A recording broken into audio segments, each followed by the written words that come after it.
All right, here's a shot of our run. Hopefully you could see it right there. And then essentially what you want to do is go right across.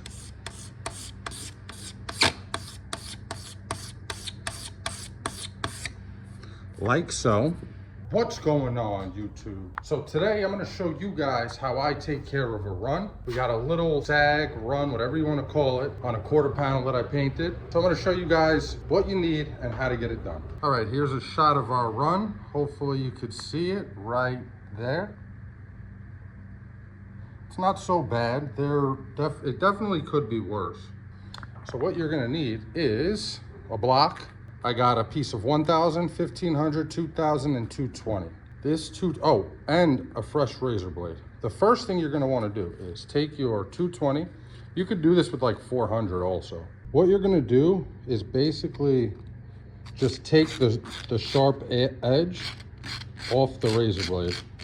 You're gonna round it out. See how that side's a little rounded out and that side is a sharp 90-degree angle? We want it to look like this.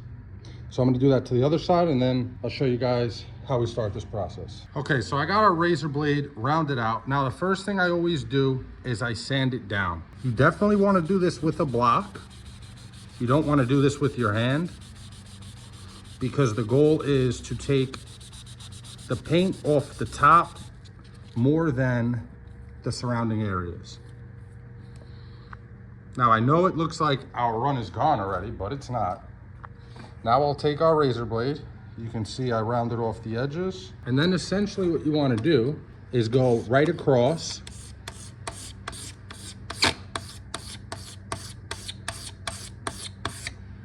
Like so.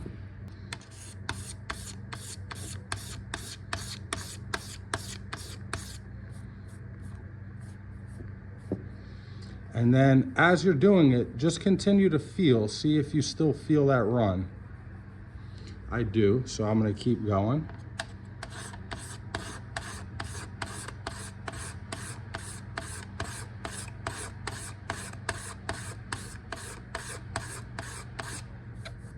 And basically, you'll just keep going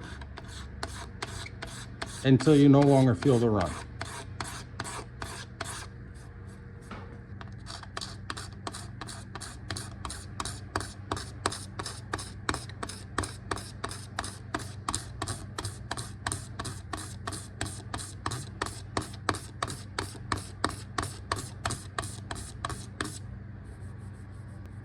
If it's your first time doing it, the best piece of advice I can give you is kind of angle it a little bit, like downward, or if you're doing it this way, angle it towards you. If you've done this a few times, then you can really just keep it pretty vertical. Once the run starts to feel like it's gone, you can go back to sanding with that 1,000 grit. All right, I got our block with the 1,000 grit.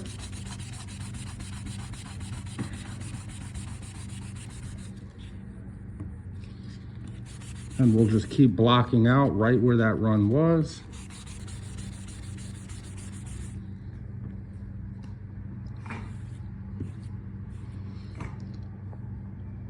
And again, I'll check with my hand. I still do feel a little something right here, but it's kind of tricky because this has got like an angle on it and I don't want to dig in with the edge of the razor blade.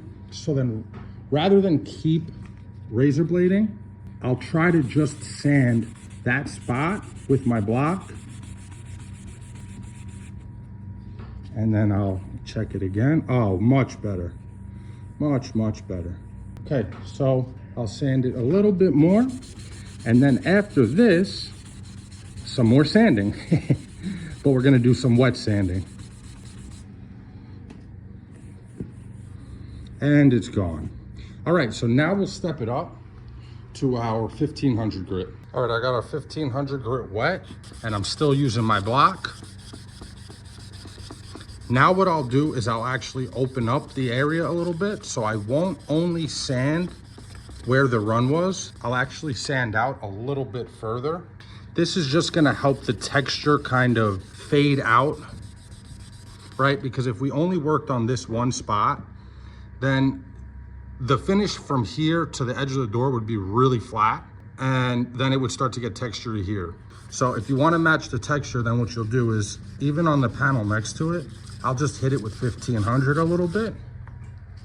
Because 1500, although it's not a very aggressive grit, it can knock down texture very fast. So I'll come out a little further towards the handle here, and I'll wipe all this off.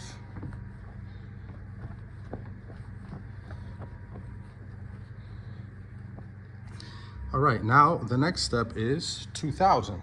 All right, we have our 2000 grit wet.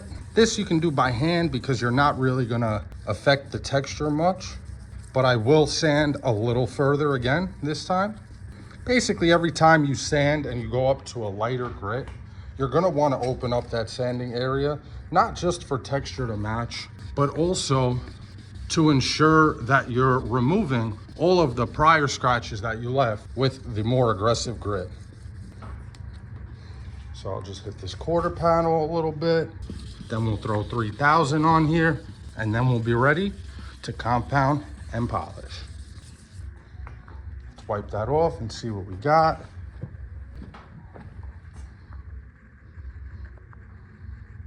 Looking good. Now the last step, our Trizac 3000. This is my favorite sandpaper. You'll see why as soon as I'm done sanding with it. Again, this you can just use by hand. You really don't have to go crazy. It's 3000. You're not really gonna remove much at all with this. All you're doing is lightening the prior scratches. So when you go to compound and polish, you're not gonna be sitting there with the buffer for an hour. You'll be able to touch it with some compound and a wool pad, and in about 30 seconds, you'll be ready for polish.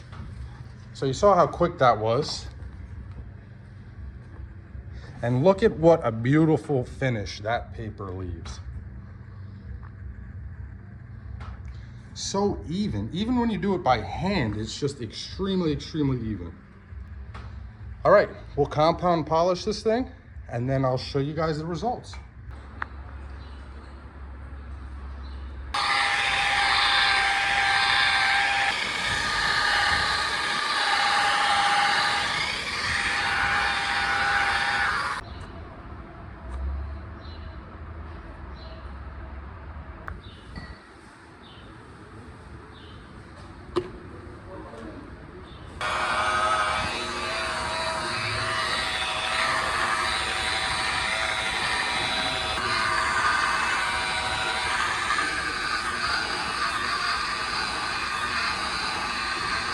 All right, here's our finished product.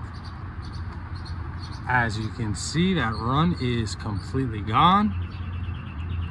Being a good painter is not just about laying paint. It's about knowing how to handle problems fast and effectively, and that is exactly what we did here. You can see there is no more sign of a run. And we took care of it 1, 2, 3. All right, if you guys got any value out of this video, enjoyed it, were entertained at all, please consider leaving a like, comment, and maybe even subscribe. That's it for this one, guys. Till the next time. Peace.